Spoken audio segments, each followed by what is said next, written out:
que nada, muchas gracias por la invitación, gracias por estar aquí. Efectivamente, como lo mencionó, lo mencionaron en la presentación, yo soy físico de profesión, entonces yo les vengo a hablar un poco acerca de esa parte de la investigación desde el punto de vista de un físico.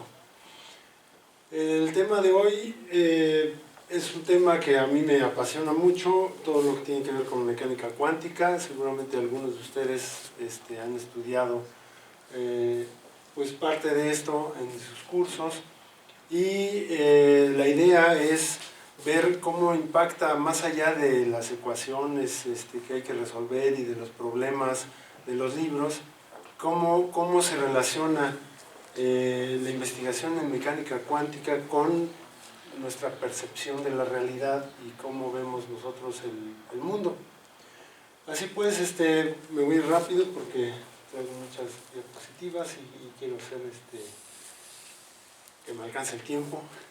Y entonces, bueno, a manera de introducción, lo único que podemos decir es que después de muchos siglos, desde el siglo VI hasta la fecha, la ciencia no se había preguntado tanto sobre sí misma como cuando se desarrolla precisamente toda la nueva física basada en la mecánica cuántica. Este desarrollo da inicio a principios del siglo XX y se empieza a desarrollar sobre todo en el primer cuarto del siglo, desde los modelos que vamos a ver más adelante del átomo, de Thomson, Rutherford, Bohr, y de ahí, junto con las ideas de Heisenberg, de Broglie, etc. Y entonces, lo que vamos a platicar ahora va a ser precisamente sobre cómo impacta todo eso en nuestra forma de ver el mundo, ¿no?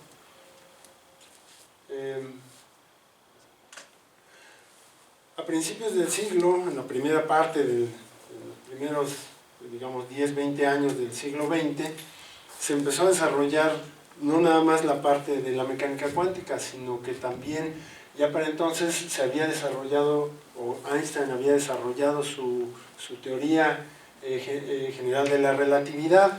No sé si alguno de ustedes recuerdan en qué consiste esa teoría.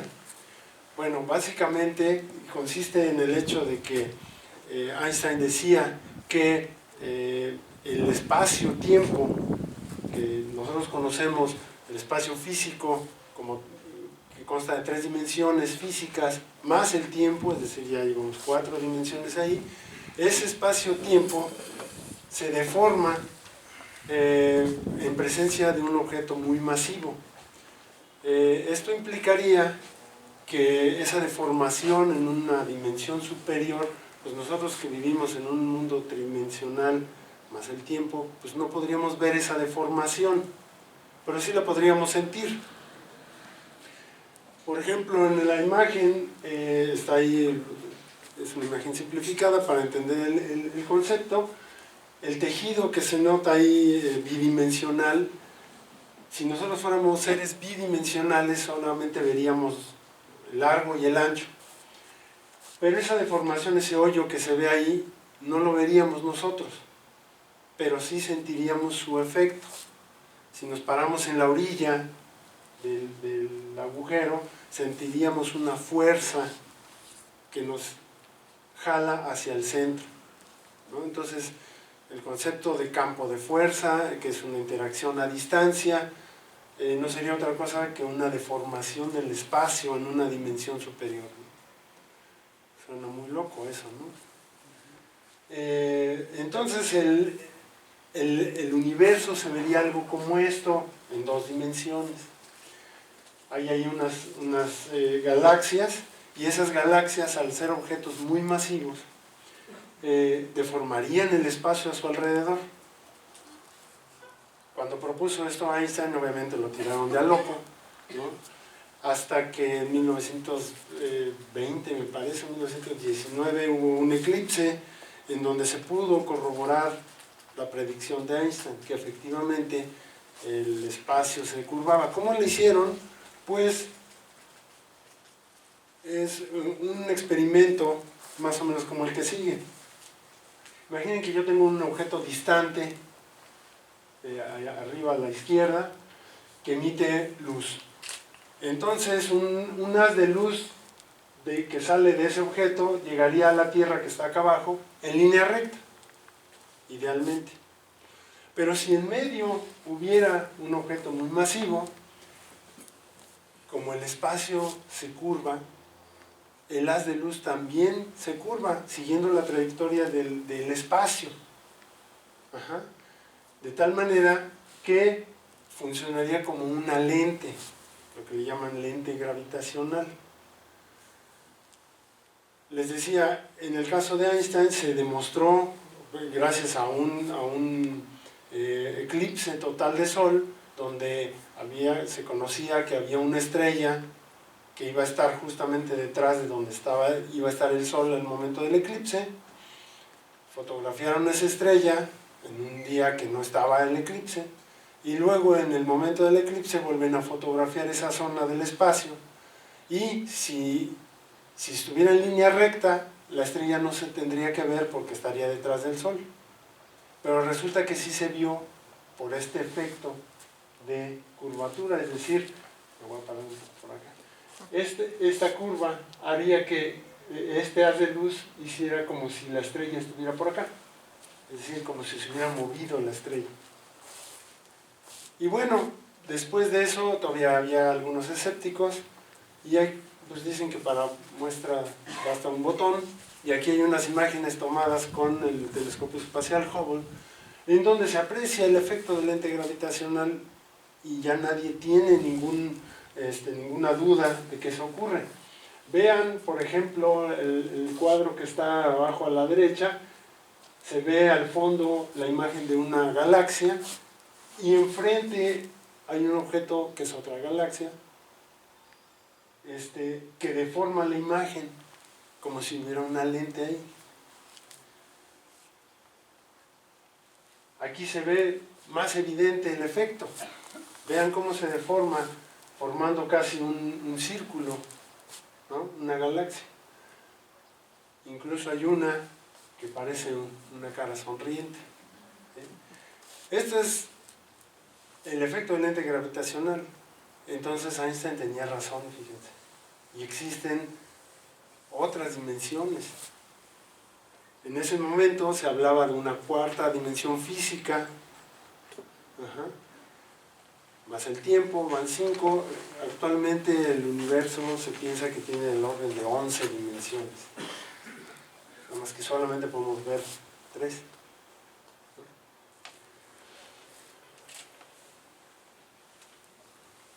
Sin embargo, el mismo Einstein decía que el universo tenía que funcionar de una manera que se pudiera predecir su comportamiento a través de ecuaciones matemáticas. De ahí su famosa frase, que siempre se saca de contexto para decir que Einstein creía en Dios. No, esa expresión que decía Dios no juega los dados, a lo que se refería era que él no concebía un universo en donde no estuvieran las cosas definidas. Y como en ese momento se estaba desarrollando la mecánica cuántica, que vamos a ver, todo esto es la introducción apenas, la mecánica cuántica que se estaba desarrollando, donde se hablaba de incertidumbres y todas estas cosas, a Einstein no le cuadraba eso. Decía, no, es que no es posible, no puede haber azar, no puede haber incertidumbres, no puede haber probabilidades. El universo debe ser concreto, y se debe de poder predecir su comportamiento con ecuaciones matemáticas sin ningún problema, ¿no? Y bueno, les decía, esto fue parte de la introducción. Después de 1500 años, a principios del siglo XX o finales del siglo XIX, la gente ya se preguntaba, ¿de qué está hecha la materia? cómo está hecho el universo. Y así como en el tiempo de Demócrito, nos enfrentamos al mismo panorama y se decía, el universo está hecho de átomos y vacío.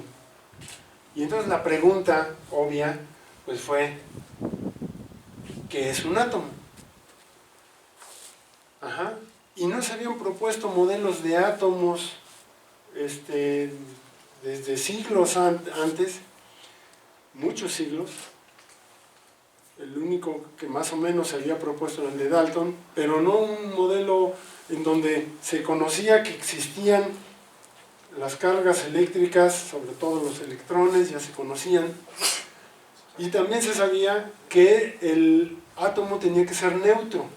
Entonces decían, si el átomo contiene electrones, debe haber también una carga positiva que equilibre la carga negativa de los electrones, y también cómo explicar las diferencias entre pesos atómicos de los distintos elementos que ya se conocían. Entonces, bueno, pues el primer modelo, que todos lo estudiamos en la secundaria, es el modelo de Thomson, que si recuerdan pues es el famoso modelo del budín de pasas, donde decía que los electrones eran como si fueran pasitas en un pastel, en un budín, en donde la carga positiva estaba distribuida de manera homogénea y las pasitas que eran la carga negativa estaban metidas dentro del budín, ¿no? Y bueno, pues ahora pensamos que es muy simple, pues nos da hasta risa, ¿no? Pero pues en ese momento era el modelo que había, y fíjense la fecha, 1897. Ajá. Después de muchos siglos es el primer modelo así serio, digamos, ¿no? Y entonces Rutherford en 1909 dice, ¿cómo podemos comprobar si el modelo de Thomson está correcto o no? También este experimento nos lo han enseñado en la escuela desde que estábamos en la secundaria o en la prepa, pero vamos a ver en qué consiste. ¿En qué consiste el experimento de Rutherford? Pues a veces hasta nos aprendimos de memoria, ¿no? Pues una placa delgada de oro, idealmente monoatómica, la ponemos y por otro lado, por el lado de atrás, ponemos una fuente de partículas alfa que ya se conocía en ese entonces que eran partículas cargadas positivamente. No se sabía todavía que eran átomos de helio doblemente ionizados, pero se sabía que eran cargas positivas. Entonces se coloca la lámina de oro, la fuente de partículas alfa, y se ponían luego unas pantallas del otro lado, ¿no? Fíjense que ese experimento es un experimento al que recurrimos los físicos muchas veces, y es algo de sentido común. Yo siempre les digo a mis estudiantes, la física no tiene por qué ser aburrida, no tiene por qué ser difícil, es algo de sentido común. Prácticamente todas las leyes de la física son de sentido común. Y esto es un experimento muy simple que nos deja ver mucho. Imaginen que ustedes que hubiera aquí una cortina y no sabemos, hay una pared, nos dicen que hay una pared allá, pero no sabemos nada acerca de la pared, ¿sí? Que estuviera oscuro, quitan la cortina, está oscuro y nos dicen, allá hay una pared, ¿cómo puedes saber algo acerca de ella? Pues muy fácil, es algo de niños, o sea, no necesitas ser físico para eso, ¿no? Agarra una piedra, tú conoces la piedra, ¿no? Sabes, está dura, ¿sí? Si te pegas te descalabras, y entonces agarra la piedra y aviéntasela a la pared con todas tus fuerzas. Y dependiendo de lo que le pasa a la piedra, tú puedes saber mucho acerca de la pared, ¿no? Si la piedra rebota con la misma velocidad, ¿qué podrían decir de la pared? Pues que es elástica. Si la piedra se rompe en 1000 pedacitos, pues quiere decir que es rígida y fue más dura que la piedra.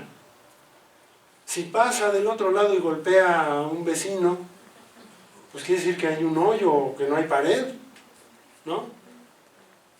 Bueno, pues ese experimento lo hacemos los físicos a cada rato, nada más que no con piedras, con partículas.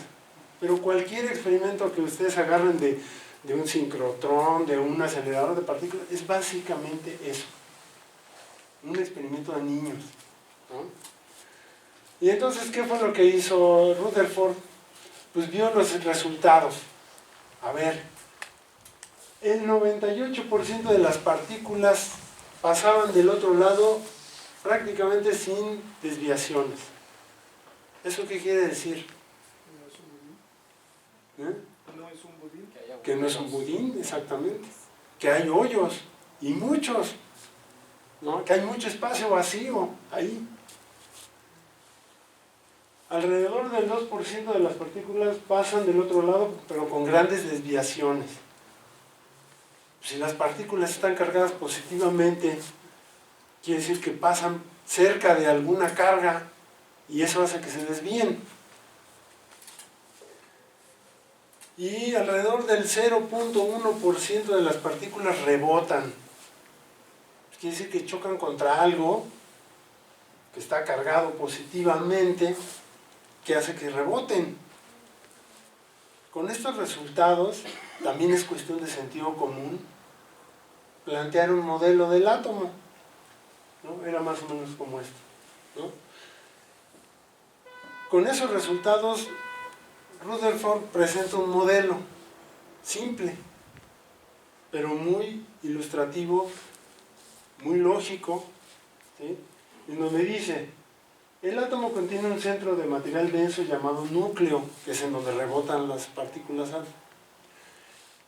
Y es de un 10 trillonésimo del volumen que ocupa el átomo. Y aquí viene una cosa muy interesante que nunca nos hemos puesto a reflexionar. Quiere decir que el átomo está prácticamente vacío. Dice, esencialmente la masa del átomo está en el núcleo. El núcleo contiene carga positiva que balancea la carga negativa de los electrones y que los electrones se mueven alrededor del espacio vacío del átomo, alrededor del núcleo. En este modelo, si nosotros pusiéramos que el núcleo del átomo fuera una de estas pelotas con las que se hace ejercicio, ¿cómo se llaman? De pilates o de estas, ¿no? Una pelota así de 1 metro de diámetro. El primer electrón se encontraría en Juriquilla. Ajá. Es decir, el espacio está prácticamente vacío. Ojo, estamos hablando de los átomos que forman este objeto duro, nos forman a nosotros. Y aquí viene la primera, yo siempre a mis estudiantes les digo, hay que ver más allá de lo que dice la ecuación y resolverla matemáticamente. ¿Qué es el concepto que está detrás? Pues, ¿qué conceptos estamos viendo aquí? Pues que los átomos están prácticamente vacíos. Y si nosotros estamos hechos de átomos, pues quiere decir que también nosotros estamos huecos. Estamos prácticamente vacíos.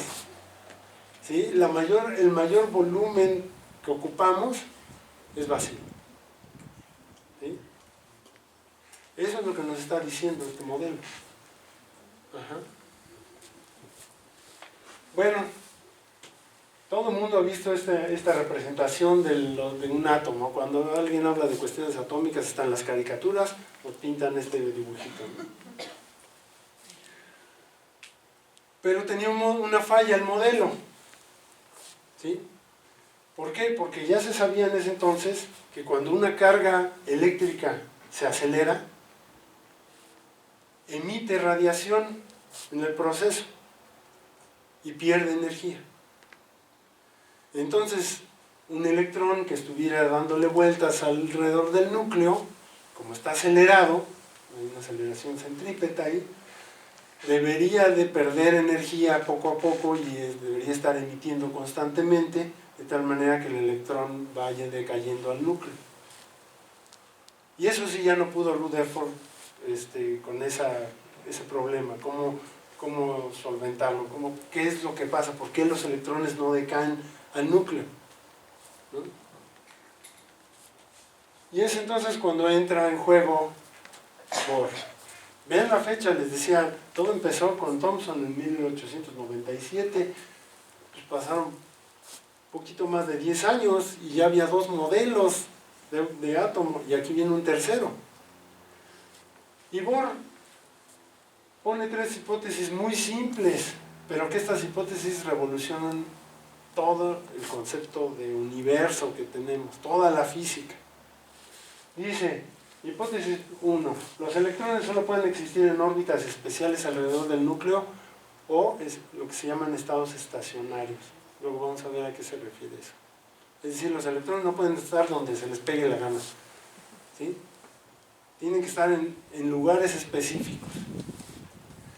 2, el equilibrio dinámico del sistema en dichos estados está controlado por la mecánica de Newton, simple y sencillamente, equilibrio mecánico, nada más, ¿sí? No hay efectos relativistas ni nada de eso.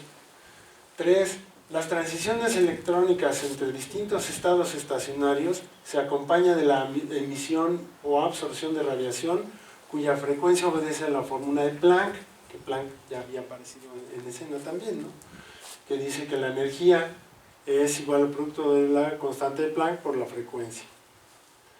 Y entonces así, estas simples hipótesis revolucionaron todo el concepto de universo que tenemos. Es el primer modelo cuántico, porque los electrones no pueden estar donde quieran, ¿sí? Solamente pueden estar en estados estacionarios.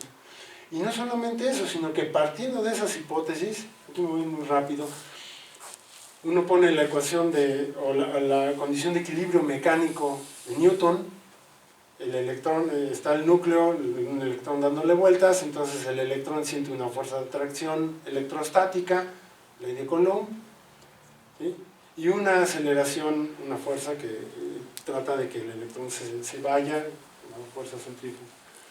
Pone uno esas dos igualadas, porque es un equilibrio mecánico, despeja el radio y queda una expresión con puras cosas conocidas, ¿no? R es el radio, N es un número entero, H barra es la constante de Planck dividida entre 2pi, K es la constante de permitividad eléctrica, todo eso se conoce, Z es el número de cargas, de electrones, E es la carga del electrón, M es la masa del electrón, todo se conocía. Y por primera vez en la historia sabemos de qué tamaño puede ser un átomo. ¿Sí?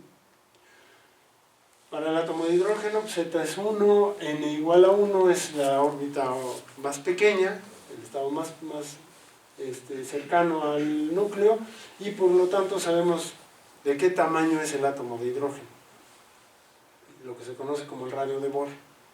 Nunca antes en la historia habíamos sabido de qué tamaño era un átomo, hasta este modelo, ¿no?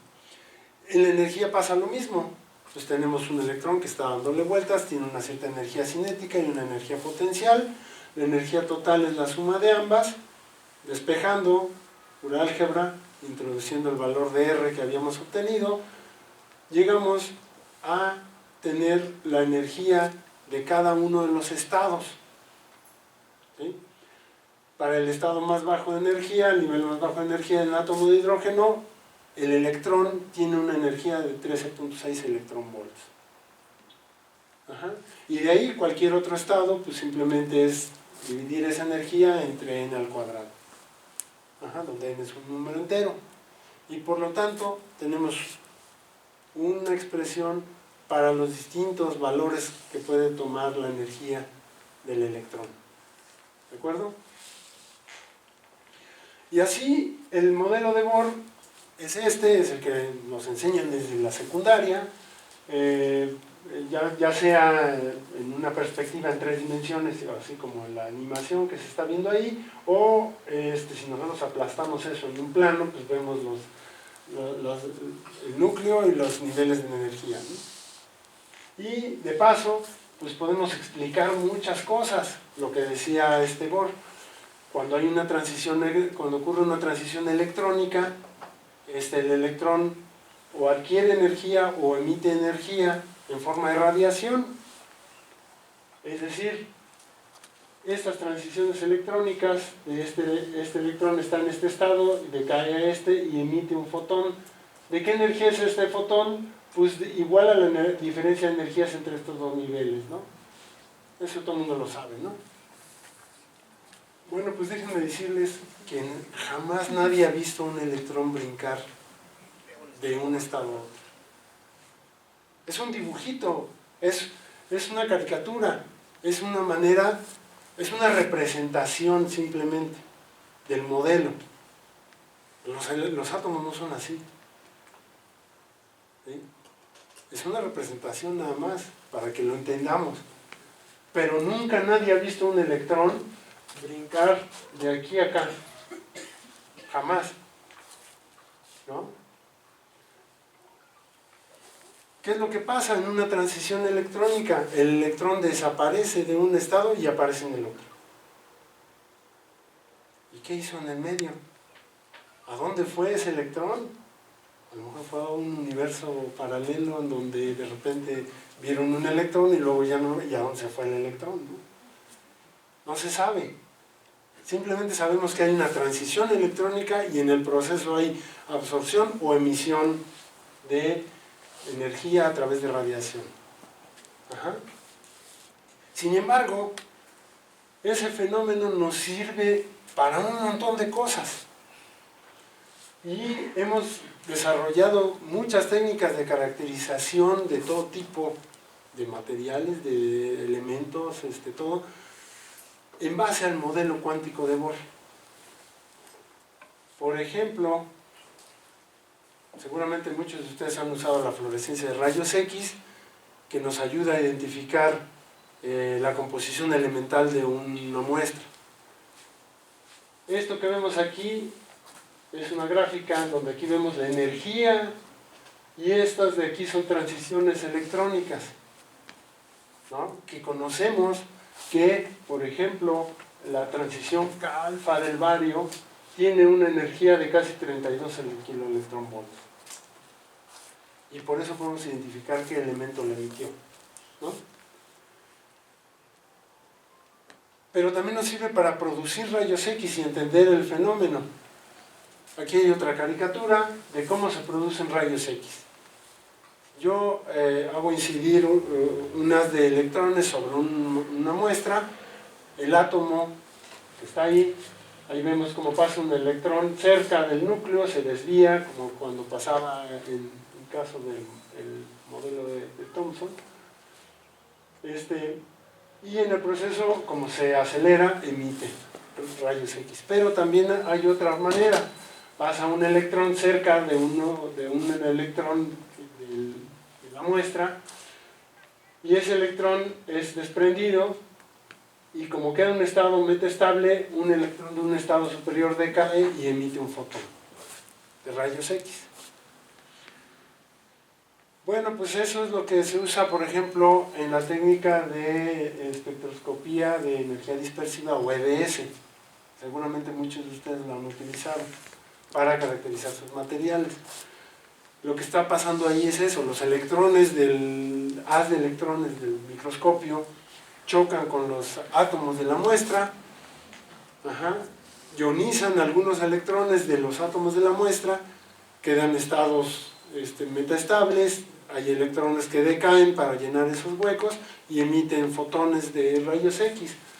Tengo un detector que me indica de nuevo las energías y por ejemplo el silicio tiene una transición electrónica a 1.8 kiloelectronvolts y por eso puedo identificar que hay un átomo de silicio en la muestra.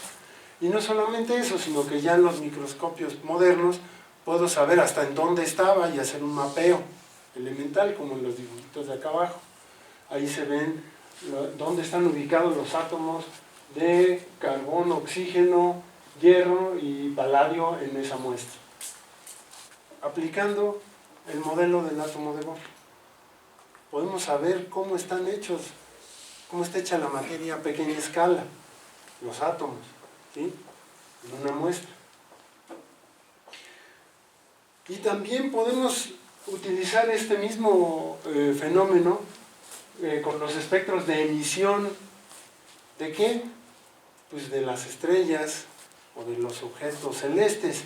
Aquí tenemos una imagen tomada por el telescopio espacial Hubble, donde la luz se hace pasar por un prisma, se colecta y se alcanza a ver que en esta nebulosa Eta Carinae, en ese lugar donde está la línea de color negro, ahí hay presencia de helio, de argón, de hierro, de níquel. Ajá.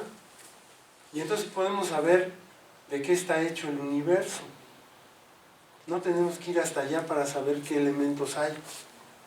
Utilizando el modelo cuántico de Bohr, podemos saber cómo está hecho el universo, de qué está hecho. Y no solamente eso, sino que los astrónomos han estudiado la vida y la muerte de las estrellas y sabemos ahora que los elementos que nos forman a nosotros, que forman todo lo que conocemos, se cocinaron en el interior de las estrellas. Y que con estos procesos de termonucleares que ocurren dentro de las estrellas, que originalmente queman hidrógeno, queman entre comillas, pero hay fusión de hidrógeno para formar helio y luego elementos cada vez más pesados hasta llegar al fierro, al hierro. Pero los elementos más pesados del hierro se producen cuando hay una explosión de supernova, y ahí lo estamos viendo. Utilizando el modelo cuántico de Bohr, y estamos conectando lo más pequeño, que son los átomos, con lo más grande, que es el universo. Inclusive esta foto, que es de el universo profundo, allá tomada por el telescopio espacial Hubble, pues en aquel cuadrito que se ve allá adentro hay carbón y oxígeno, que dicho sea de paso es esencial para que haya vida. Bueno, entonces ya a nadie le queda duda de cómo está constituido un átomo. Y entonces viene otra pregunta. Ya sabemos cómo son los átomos. Ahora, ¿qué es un electrón? Y yo les pregunto, ¿qué es un electrón? Fermión de espino en medio. Un fermión de espino en medio, claro. Una pelotita ahí, como de las que dan vueltas alrededor, como vimos en el modelo de Bohr, ¿no? Vamos a ver. Y aquí es donde entra en juego conde, era un conde. De esos casos raros en donde alguien de la realeza se interesa por la ciencia, ¿no? Y entonces de Broglie propone, dice, ¿por qué no asociamos una cantidad de movimiento a una partícula que se mueve como un fermión de espino en medio? No, una partícula que se mueve alrededor del núcleo, ¿por qué no le asociamos una cantidad de movimiento ondulatoria? ¿Sí? No, pero ¿cómo? Si es una partícula, es una bolita, su cantidad de movimiento tiene que ser igual al producto de la masa por la velocidad y ya, punto, ¿no? Pues no. Dice, bueno, vamos a verlo. ¿Qué pasa si igualamos esas dos cantidades de movimiento? Despejando, llegamos a lo que se denomina la longitud de onda de Broglie, que es una expresión muy simple que dice que un número entero de veces la longitud de onda es igual a 2πr. ¿Y qué es 2πr? Pues el perímetro de una circunferencia de radio r. En otras palabras, está diciendo que para que haya equilibrio mecánico en un nivel de energía tal, debe de haber un número entero de longitudes de onda de de Broglie. Y entonces, ¿qué es un electrón? ¿Es una onda o es una partícula? O alguien diría por ahí una ondícula. Y entonces recordamos el experimento de Young. El experimento de Young, hay quienes dicen que es el experimento más bonito de la física. En el experimento de Young se utilizó cuando había una discusión entre si la luz era una onda o una partícula. Recuerden que Newton defendía la idea de que eran partículas, él fue el primer particulero. Y Huygens decía que no, que eran ondas, pero ¿cómo saber si eran unas u otras? Entonces a Young se le ocurre un experimento muy sencillo. Dice, pongamos una fuente luminosa, luego pongo una pantalla con dos rendijas y luego veo qué pasa del otro lado.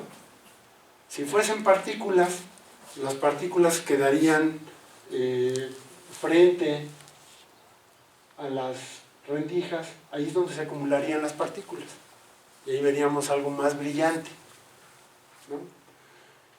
Pero resulta que lo que se encontró fue un patrón de interferencia y lo único que puede interferir son las ondas, no las partículas.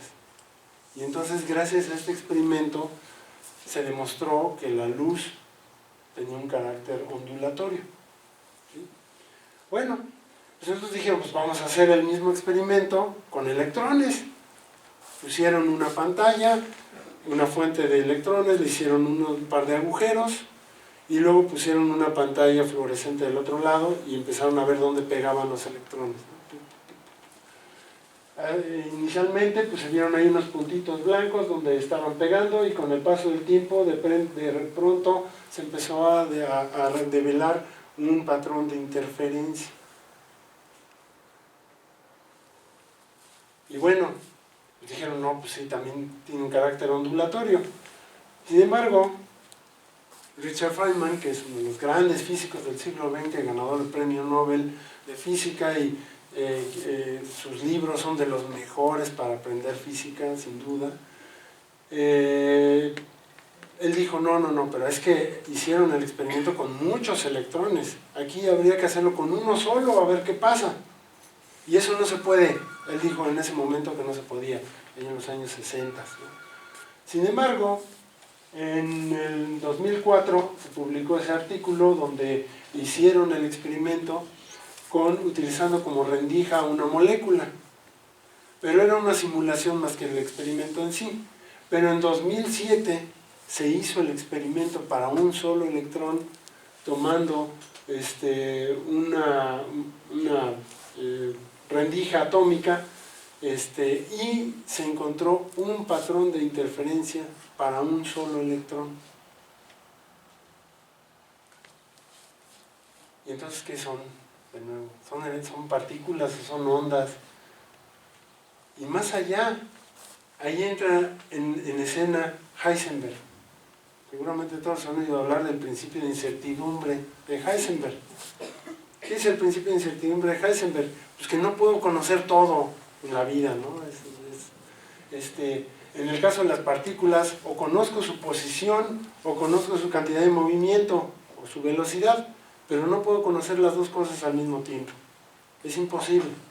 Es un principio, está antes que una ley, una teoría, es un principio. Recuerden que a Einstein le chocaba esto. Einstein decía, no, es que no puede ser, eso no puede ser, porque no puede haber incertidumbre en el universo. Ajá. Y bueno, hasta hay un dibujito que dice que aquí yace Heisenberg, tal vez, ¿no? Hay incertidumbre, está en eso. Y entonces, en esa época, Sir Arthur Eddington escribió que un electrón no es una cosa, no es una partícula. Y se nos remite a símbolos y ecuaciones matemáticas que reflejan su comportamiento únicamente. Y Heisenberg va más allá, y lo pongo en amarillo, y dice, las mínimas porciones de materia no son de hecho objetos físicos en el sentido ordinario de la palabra, son formas o son estructuras, o en el sentido que les da Platón, son ideas. Que pueden ser transcritas sin ambigüedad en un lenguaje matemático. Y dice, y como corolario, dice, Platón estaba mucho más cerca de la verdad acerca de la estructura de la materia que los atomistas Leucipo y Demócrito. Entonces, ¿qué es un electrón? No sabemos. Nunca nadie ha visto uno. Vemos su comportamiento. Podemos describir su comportamiento. ¿Sí? pero no sabemos exactamente qué es una onda o es una partícula o es las dos cosas. Cuándo se comporta como onda, cuándo se comporta como partícula, depende de las condiciones del experimento. Y eso nos va a llevar a lo que sigue, que es algo muy, muy interesante. Es como el amor, ¿no? Todo el mundo lo ha sentido, pero nadie lo puede definir, ¿no? ¿Sí? Así es, así son los electrones, ¿no? Y es cuando entra en juego Max Born, otro físico. De pasado, todos estos que les he dicho son físicos, ¿eh? No porque yo sea físico, pero bueno, físico. Max Born dice, bueno, ok, si vamos a considerar, o vamos a tratar al electrón como que tiene un comportamiento ondulatorio, pues entonces vamos a describir una función que me diga cómo se comporta. A esa función le llamo función de onda, psi, ¿no? Y el valor de psi asociada a un cuerpo en movimiento en un punto particular del espacio, en un instante de tiempo, está relacionado con la probabilidad de encontrar a dicho cuerpo en dicho lugar en ese instante. Parece trabalenguas, ¿no? Y eso es lo que le chocaba a Einstein. O sea, ¿cómo? A ver, estamos hablando de probabilidades, ¿no? Lo que me está diciendo esto es que aquí está lleno de electrones. Y como se están comportando como una onda, pues yo no puedo saber en dónde está por el principio de incertidumbre. Lo único que puedo decir es, me agarro este pedacito de espacio y puedo describir cuál es la probabilidad de encontrar al electrón en este espacio en un momento dado. Eso es lo único que puedo saber. ¿Cuál es la probabilidad? ¿De acuerdo? Pero ¿cómo sabemos el resultado? ¿Cómo podemos describirlo? Bueno, pues ahí entra en juego Schrödinger. ¿Han oído hablar de Schrödinger? Bueno, un físico que también revolucionó el universo entero, ¿no? Nuestra manera de ver el universo. Les voy a decir por qué. Obviamente tiene que ver con mecánica cuántica, porque es lo que estamos viendo. De hecho, él fue el que propuso cómo resolver el problema a través de una ecuación que lleva su nombre, la ecuación de Schrödinger, para saber cuál es el valor de psi en un sistema con condiciones iniciales dadas, cómo describirlo y cómo encontrar el valor de psi. Y eso nos va a llevar a cosas muy, muy interesantes. Resolver la ecuación de Schrödinger es la panacea para la mecánica cuántica. Es lo que, o sea, para poder entender cualquier fenómeno cuántico tenemos que resolver la ecuación de Schrödinger. Así de sencillo. Pero no solamente eso. Este cuate era un cuate muy, muy especial por varias razones. Una, además de que ganó el premio Nobel de física, pues en esa época, en Inglaterra, él vivía con su esposa y con su amante. Y vivían juntos, los tres. Y no tenían broncas. Obviamente por eso no era bienvenido en muchos lugares y lo despidieron de algunas universidades. Pero bueno, esa es una anécdota nada más así al margen, ¿no? Era alguien especial. Pero a él le debemos otra cosa también. ¿Han oído hablar del ADN? Bueno, pues él fue el que escribió un libro sobre la vida y él fue el que dijo que debería de haber un código genético. Y eso fue lo que motivó a Watson y Crick a estudiar y buscar la estructura del ADN y el código genético. Él fue el primero que predijo esto. Bueno, entonces, bueno, ¿cómo se escribe la ecuación de Schrödinger? Pues ahí en una camiseta, ahí podemos describirla de muchas maneras, en una gorrita, y luego hay algunos que lo ven tan importante que hasta se la tatúan en el cuerpo. Es un tatuaje muy original. Es un tatuaje muy original. ¿Sí? Bueno, pero sucede que si nosotros resolvemos la ecuación de Schrödinger para el átomo de hidrógeno, obtenemos esto. Elevando al cuadrado las soluciones de la ecuación de Schrödinger, obteniendo las densidades de probabilidad, y encontramos las nubes electrónicas o ¿cómo se llaman? Las densidades de estados para cada uno de los estados que puede tener el electrón en el átomo de hidrógeno. Seguramente han visto estos dibujitos antes, las nubes de probabilidad, ¿sí? Y eso nos da lugar a la configuración electrónica que estudiamos desde la prepa y que nos hicieron hacer. ¿Cuál es la configuración electrónica del cobre? Uno se va a la tablita y le pone sus diagonales. 1, S1, 2, S2, sí, seguramente todos hicieron esa tarea, ¿no? ¿Sí?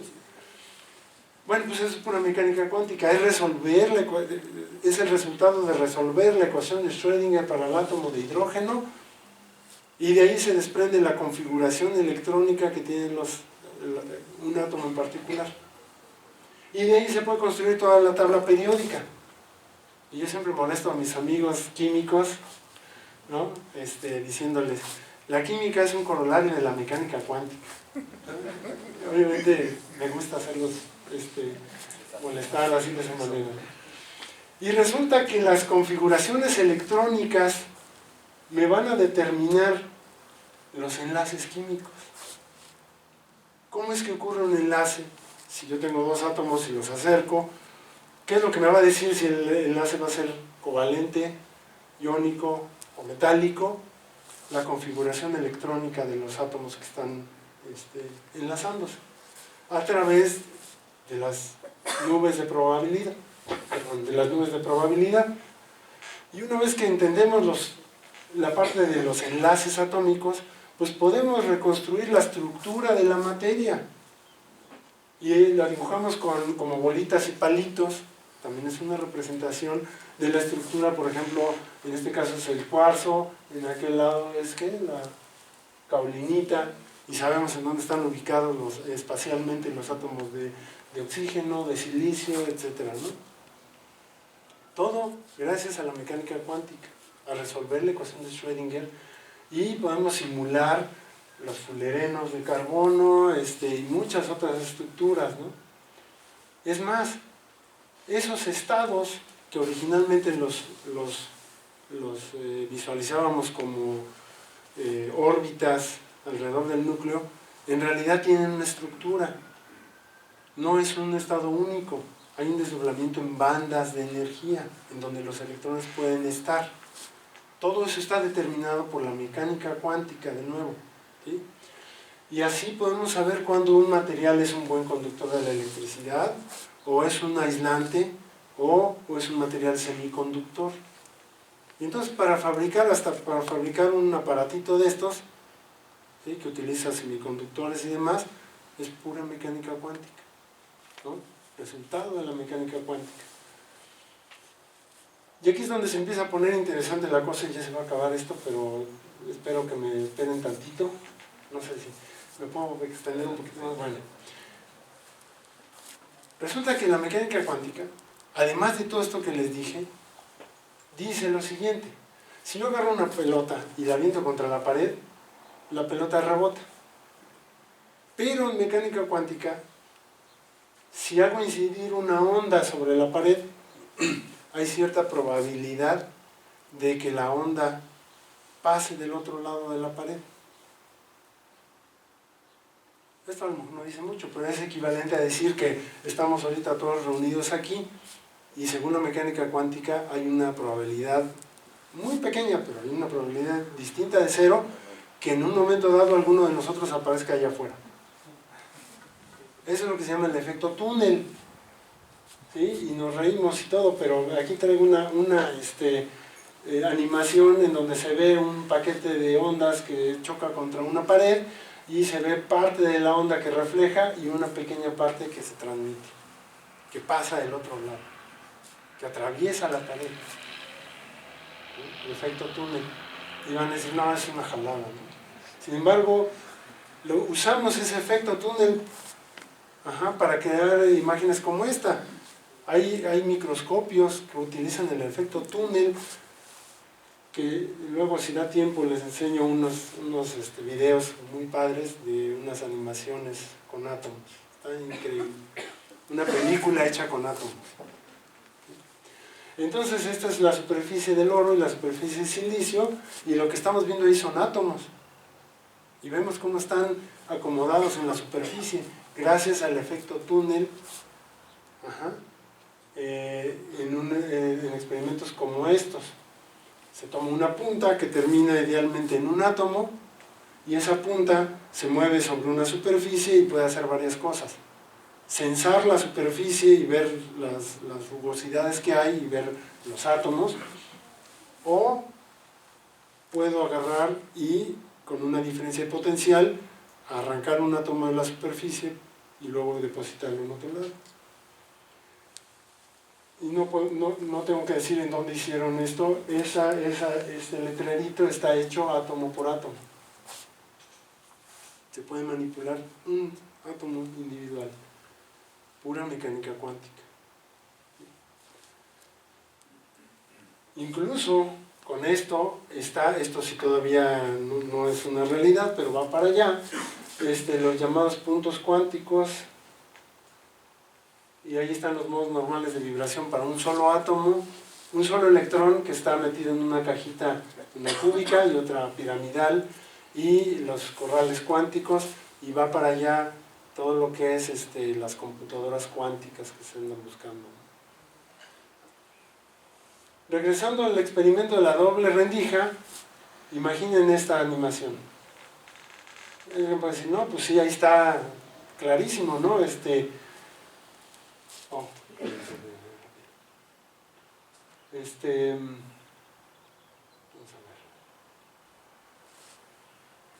Vamos a ver. Pasa un solo electrón por la rendija, pero si ustedes se fijan acá, lo que nos dice eso es que hay la misma probabilidad de que el electrón se encuentre en 3 lugares diferentes al mismo tiempo. Y ahí es donde entra algo muy interesante. ¿Qué es lo que ven aquí? ¿Un cubo? La proyección. ¿Seguro que es un cubo? La proyección. Exactamente, es una imagen bidimensional que representa un cubo. Y lo que podemos ver es que este cuadrado de aquí y el de atrás, bueno, ya dije atrás. ¿Cuál está delante y cuál está atrás? Levanten la mano los que digan que el que está más arriba está atrás. Ahora levanten la mano los que dicen que el que está abajo está atrás.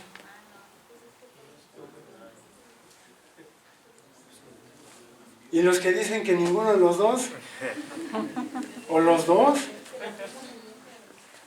Entonces, uno tiene que tomar una decisión. En el momento que uno decide que este es el que está adelante, entonces la figura toma sentido.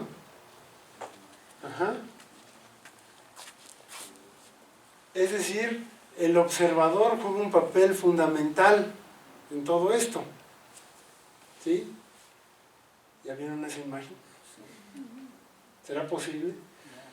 Y aquí es donde regresamos a la imagen inicial, ahora sí, ¿no? Escher era un artista, un grabador holandés, que vivió en el siglo pasado, que hizo muchos grabados muy interesantes para jugar con la realidad, ¿no? Con los sistemas de referencia, y hacía figuras imposibles aparentemente. El agua parece que va en un movimiento perpetuo, ¿no? En esa fuente. Depende de por dónde la vea uno, se ve como si va hacia arriba o va hacia abajo. En fin, también ¿no? Cuáles son las escaleras que van hacia arriba, cuáles van hacia abajo, etc. Aquí hay otras de estas muy interesantes. Esto es una... ¿qué es? ¿Es un balcón o es una terraza? ¿No? Si se fijan, pues es importante el papel del observador. Ahora vamos a ver en mecánica cuántica esto qué implica. Les dije desde hace rato, los enlaces químicos están determinados por la resolución de la ecuación de Schrödinger, los estados, las configuraciones electrónicas y las nubes de probabilidad. Por ejemplo, en un enlace como este es una molécula de CO2, los enlaces son a través de las nubes de probabilidad. ¿Alguien tiene alguna duda sobre eso? ¿Que así es? ¿Que así es así es la naturaleza? ¿Alguien duda de eso? Bueno, ya bueno.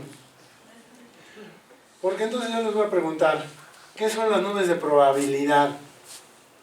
¿Qué es la nube de probabilidad? Alguien va a decir, pues es la resolución de la ecuación de Schrödinger elevada al cuadrado, ¿no? Sí, claro. Es el lugar donde el electrón puede estar, pero no está. Otra vez, es el lugar en donde el electrón puede estar, pero no está. Porque si estuviese, en ese momento ya no hay probabilidad, y por lo tanto ya no hay nube de probabilidad, y por lo tanto el enlace se disocia y la molécula no existe.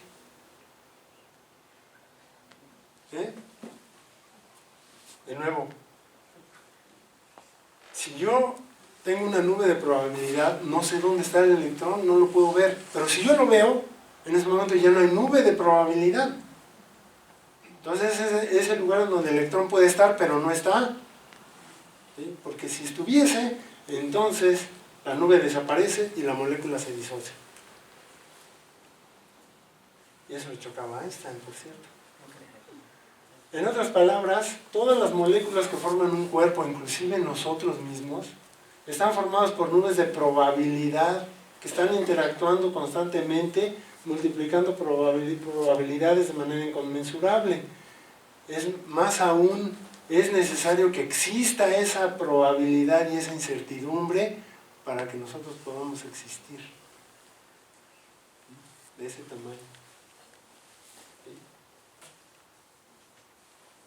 La mecánica cuántica nos muestra un mundo, un universo como algo que no está definido. Decíamos, en la mecánica clásica se puede hablar de, tengo una pelota con las condiciones iniciales de velocidad y de dirección, puedo saber en qué punto de la o cuál va a ser la trayectoria y en dónde va a estar en cada momento. ¿Sí? En la mecánica cuántica eso no vale, ¿no? ¿De qué nos sirve hablar de un estado cuando las fórmulas te dicen que no puedes conocer la trayectoria? Y no existe un único estado, sino una multitud de ellos, y se habla de probabilidades de estados que están determinados por la ecuación de onda de Schrödinger. Y entonces es en donde entra el gato de Schrödinger. ¿Alguien ha oído hablar de esta paradoja? Sí. ¿Sí? Bueno, se los platico rápido a los que nunca lo han oído. Imaginen que tenemos un experimento mental y ponemos un gato dentro de una caja opaca, no podemos ver al interior, y hay un material radioactivo que tiene una probabilidad de 50% de emitir un electrón en un cierto tiempo. Si eso ocurre, hay un mecanismo dentro de la caja, un detector Geiger, se detecta el electrón, activa un mecanismo que rompe una botella con cianuro y entonces se muere el gato. ¿Sí? ¿De acuerdo? Ahora vamos a suponer que abrimos la caja después del tiempo requerido y el gato está vivo. ¿Qué es lo que pasó? Bueno, pues una interpretación clásica nos diría pues que siempre estuvo vivo y pues cuando le abrimos nada más comprobamos que ahí estaba el gato, ¿no? Pero para la mecánica cuántica nos dice que el gato estaba vivo y muerto al mismo tiempo. ¿Sí? Y que cuando nosotros abrimos la caja, obligamos al universo a decidirse por una de las dos y decidió por la vida. Suena loco. Suena loco, ¿no? ¿Qué fue lo que pasó para que el gato estuviera vivo y muerto al mismo tiempo o en el limbo? A que saliera vivo y coleando, pues lo único que pasó es que hicimos una observación. Es decir, En mecánica cuántica una partícula no tiene propiedades definidas hasta que se hace una medición. ¿Sí? Recuerden que decíamos, un electrón puede estar aquí, no sabemos en dónde está, pero si lo vemos, entonces ya no hay probabilidad. Es lo mismo que pasa para el gato. Esto se llama la interpretación de Copenhague, que fue enunciada nada menos que por Niels Bohr. Y que dice que el observador interactúa con el sistema observado y que hasta que no se hace una observación, entonces se define el estado y antes de eso coexisten todas las posibilidades. Por eso el gato estaba vivo y muerto al mismo tiempo. Es decir, el hombre decide el universo por el mero hecho de observar. Ahí está, se busca gato vivo o muerto, o vivo y muerto al mismo tiempo, ¿no? Bueno, pero así como decía, está muy loco. Hay otra interpretación que dice, que niega que la función de onda se colapse, pero dice que existe una única función universal que evoluciona según la ecuación de Schrödinger. En otras palabras, esta función es una combinación lineal de funciones de onda o mundos, vamos a llamarla así, que representan cada uno de los posibles estados en los que las observaciones tienen un valor definido.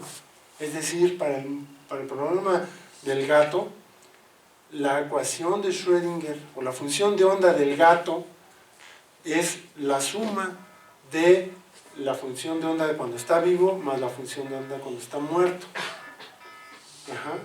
Es una combinación lineal. Y al momento que observamos, entonces se define por una de las dos. Cada vez que haces una medición, el universo se decide por todas las opciones, generando múltiples universos en los que solo se observa una de ellas. Y esto es muy interesante. Desde que se originó el universo del Big Bang, se han creado y se siguen creando millones y millones, un número infinito de universos, donde se tiene, donde los más próximos se diferencian simplemente por el spin de un electrón y los más alejados pues son totalmente irreconocibles, ¿no? Dice, el observador se divide en diferentes universos con un pasado común, pero con un presente y un futuro distintos, pudiendo percibir solamente la línea de realidad en la que uno se encuentra. Es decir, lo que nos dice esto es que existen universos paralelos. Es un resultado de la mecánica cuántica. ¿Sí? Y vamos a ver algunos ejemplos así rápidos, ¿no? Decíamos, un universo paralelo es un universo idéntico a este, simplemente que en algún momento alguien tomó una decisión diferente. ¿Sí? Y vamos a ver unos ejemplos. El ejemplo del gato. Ahí está el gato dentro de la caja, donde dentro está la combinación lineal de las dos opciones posibles, que el gato esté vivo o que esté muerto. Si el gato está vivo, entonces nos vamos por el camino de la izquierda. Y si el gato está muerto, nos vamos por el camino de la derecha. Esos dos universos son paralelos. En uno el gato se murió y en otro el gato estaba vivo. ¿Sí? ¿De acuerdo? Y luego podemos ver a lo lejos cómo cada uno de esos caminos igualmente se dividen. Pero a lo mejor este ejemplo les queda más claro. Imaginen que es un chavo y una chava. Se encuentran y el chavo invita a la chava a tomarse una copa. Oye, pues qué tal si vamos a tomarnos una cervecita, ¿no? Que hay dos opciones, que la chava diga que sí o que la chava diga que no. Si la chava dice que sí, pues miren lo que puede pasar hasta allá abajo. Y si la chava dice que no, pues cada quien va por su lado. Son dos universos paralelos. Seguramente todos escuchamos en algún momento una plática de nuestros abuelos o bisabuelos que dijeron cómo se conocieron. Ay, es que yo iba a tomar el camión y en la parada y estaba lloviendo bien fuerte, entonces me metí a una tienda para resguardarme de la lluvia y ahí había una muchacha que era la que atendía y entonces empezamos a platicar y no sé qué. Y si eso no hubiera ocurrido, ustedes no estarían aquí, ¿no? Más o menos, ¿no? Eso es mecánica cuántica también. Y hay muchas historias y películas que se han hecho sobre el efecto mariposa y sobre estas cosas, ¿no? ¿Alguien ha oído hablar de la paradoja del abuelo? En donde nos dice que era una paradoja que decía, no pueden existir los viajes en el tiempo. ¿Por qué? Pues porque imagínate que tú regresas a una época donde no ha nacido tu padre y conoces a tu abuelo.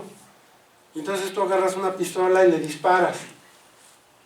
Entonces no puede ocurrir eso, porque si tú matas a tu abuelo, entonces tú no nacerías. Y si tú no naces, no habría quien viajar al pasado para matar al abuelo. ¿De acuerdo? Bueno, pues en mecánica cuántica sí se vale. En mecánica cuántica sí puedes viajar al pasado y matar a tu abuelo. Ajá. En ese momento dejas el universo en el que estás y pasas a otro universo donde nunca naciste. ¿Sí? Y se sigue cumpliendo la ley de causa y efecto.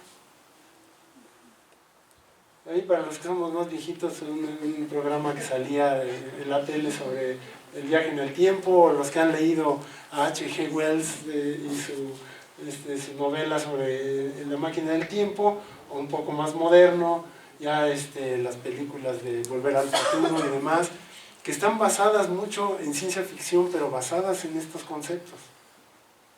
¿Sí? Y alguien va a decir, bueno, ¿de qué nos sirve conocer que existen universos paralelos si nada más estamos confinados a uno de ellos? ¿No? Y ahí es donde entran en juego los agujeros de gusano. ¿Sí? El concepto fue desarrollado por Stephen Hawking, nada menos. Y surgen de aplicar la incertidumbre cuántica a la gravedad y al cosmos, ¿no? Y esos proponen que, y además la mecánica cuántica no lo impide, de que en algún momento haya cierta probabilidad de que una pequeña porción del espacio-tiempo irrumpa de repente en nuestra realidad del universo. Eso es lo que llaman una fluctuación en el campo espacio-temporal. Qué jalado se oye, ¿no? La verdad. Pero hay quienes dicen lo siguiente: si existieran los agujeros de gusano, podríamos no solamente viajar en el espacio, sino también en el tiempo. Por ejemplo, si nosotros viviéramos en un espacio bidimensional y trazamos la línea recta de aquí a la estrella más cercana, que es Alfa Centauri, se encuentra a 4.3 años luz, es decir, que yendo a la velocidad de la luz nos tardaríamos 4.3 años en llegar. Pero si usamos un agujero de gusano, podríamos llegar en un segundo, que es un portal, digamos, hacia otras dimensiones o hacia otros tiempos. Ajá. Y déjenme decirles que si esto no fuera creíble, o si los científicos no creían posible, no se hubiera construido este juguetito, que es el instrumento más caro que se ha construido en la historia de la humanidad, el gran acelerador de hadrones, que se encuentra en la frontera entre Suiza y Francia, en CERN. ¿Sí? ¿Y qué es lo que están haciendo ahí? Pues lo mismo que les dije hace rato: agarrar una piedra y aventársela a algo y ver qué es lo que pasa. Es el mismo experimento, nada más que con muy altas energías y con partículas subatómicas, pero en esencia es lo mismo.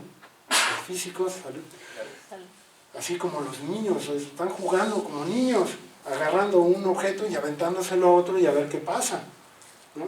Claro, no es a lo loco, hay cosas que nos indican qué es lo que puede pasar, y lo que quieren producir son agujeros negros.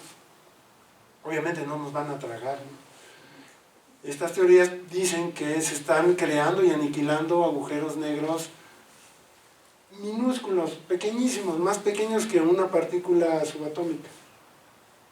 Y es parte de las teorías como resultado de la mecánica cuántica. Y entonces, según Schrödinger, dice: atenerse a la experiencia inmediata, según la cual la conciencia es un hecho en singular, sin plural conocido, no hay más que una sola cosa. y lo que nos parece una pluralidad de cosas no son más que una serie de aspectos diferentes de esa única cosa, producto de un engaño que es la misma ilusión que produce una galería de espejos. Es decir, no hay el mundo que existe y el mundo que es percibido. El sujeto y el objeto son solamente uno. Y todo esto tiene un impacto trascendental en nuestra manera de ver el universo. En otras palabras, lo que está diciendo ahí es que el universo es una sola cosa. Y todo lo que vemos como un mueble, una computadora, una persona, una estrella, un planeta, son aspectos diferentes de esa misma cosa. Es decir, nosotros somos el universo y estamos conectados entre nosotros con la Tierra, con las estrellas, con las galaxias. Pura mecánica cuántica. Y déjenme decirles, si no hay algo más profundo y más espiritual que esto, ¿qué puede haber? Las preguntas que se ha hecho el ser humano toda la historia, ¿de dónde venimos? ¿Qué somos? ¿A dónde vamos? Somos el universo, todos. ¿Sí? Todos somos el universo. No hay el mundo que existe y el mundo que se percibe. El sujeto y el objeto son lo mismo. ¿Sabes? ¿Alguien vio la película de Alicia en el País de las Maravillas? ¿O leyó el libro? Ahí está el gato metido, pero en una caja, ¿no? Y dice, pues quizás yo soy el gato de Schrödinger, ¿no? O quizás no. Supongo que solamente lo sabremos si abres la caja, ¿no?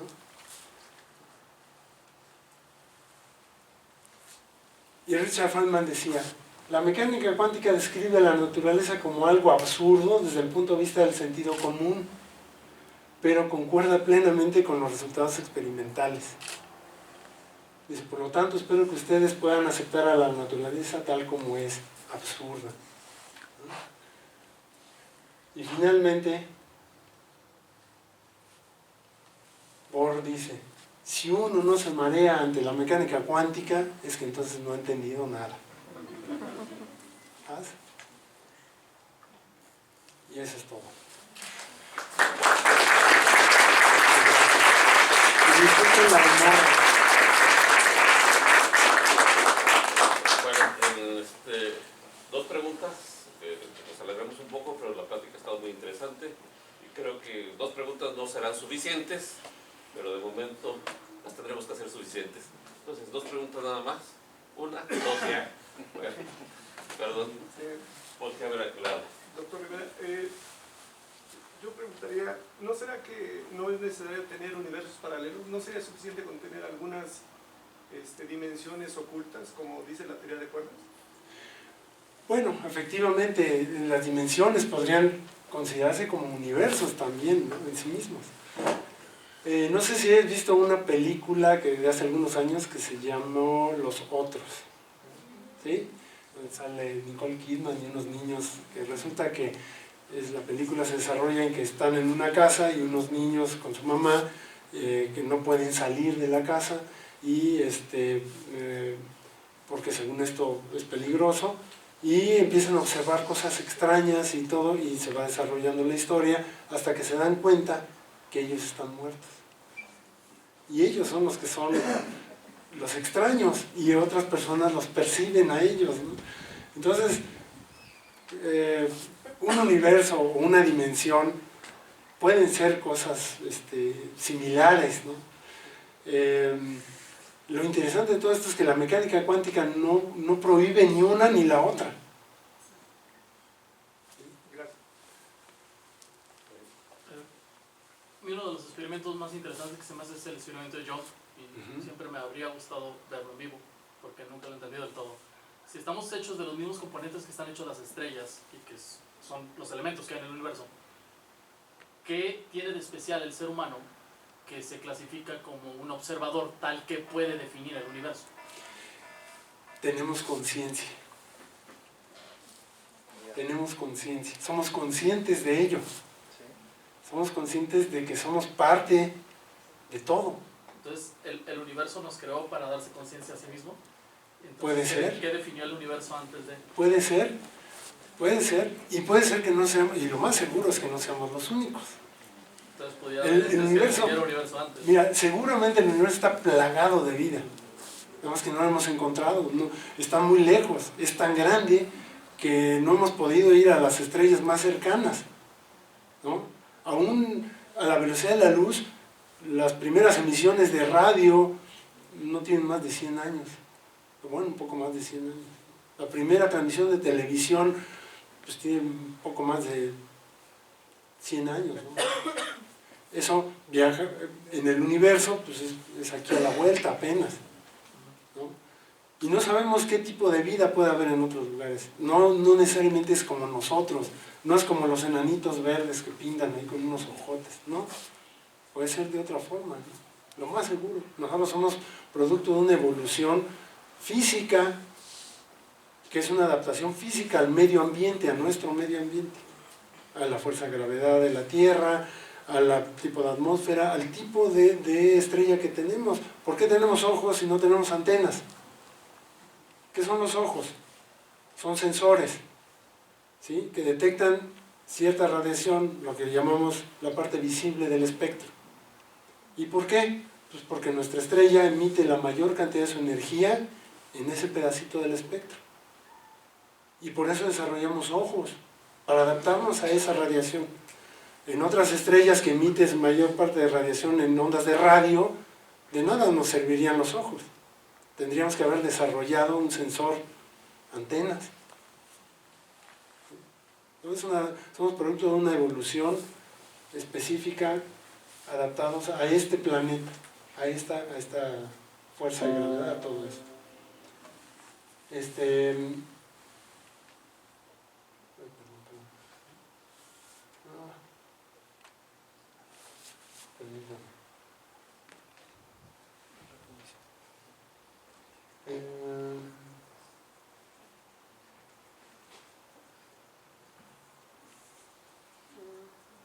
Les había dicho, si tienen un minuto, les había dicho que les iba a enseñar algo.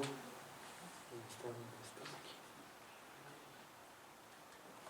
Rapidísimo, eso a ver si les interesa. Es una animación hecha átomo por átomo.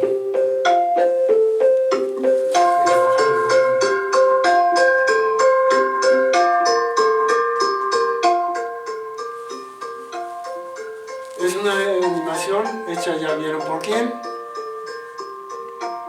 Se llama Un niño y su átomo. Es la película más pequeña que se ha hecho en la historia.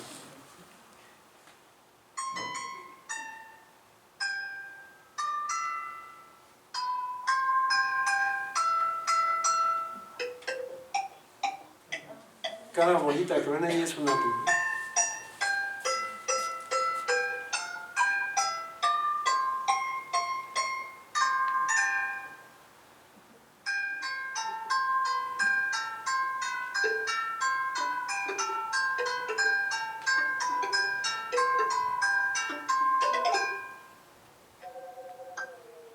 El efecto túnel en...